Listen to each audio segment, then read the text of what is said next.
Yeah, this is Pursuing God's Heart, and Ephesians chapter 5. Going to jump right into the middle of the marriage section. The marriage bit goes really from verse 22 down to 33, but right in the midst of the description that he gives of the husband Christ role.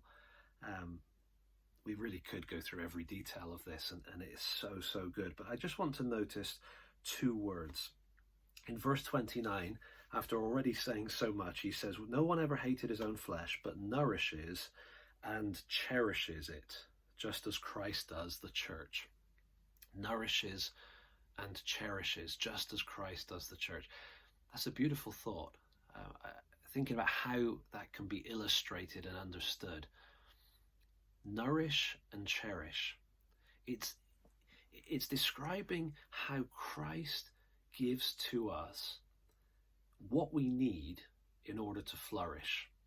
And flourish is a deliberate choice of word, because if you think of it in terms of gardening, and I'm no gardener, but if a flower or a plant or a vegetable, whatever, if a plant is going to flourish and do well, it needs to be nourished and it needs to be cherished. That is, it needs to receive the nourishment that it needs, the fertilizer, the chemicals, the whatever. It needs the food, but it also needs the warmth. And that's what the cherishing is describing. So there's the nourishment, giving it the food it needs, but there's the cherishing, the caring for, the interpersonal warmth for a person. In terms of a plant, it would be sunlight. And so good soil and good sun for a plant is like good food and good care for a person. And I love the fact that this is describing what Christ does for us.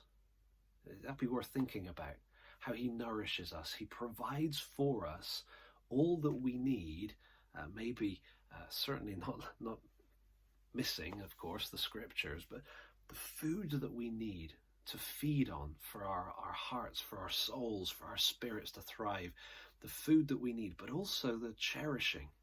It's not just, here's the nutrition, get it down you.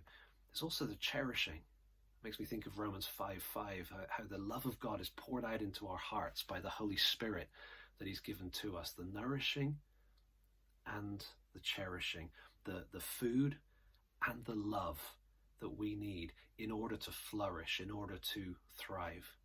Maybe with so many things stripped away right now because of the lockdown, maybe it would be good to just stop and thank God that he's given us the food that we need, both in our fridge, on our table, but also in his word.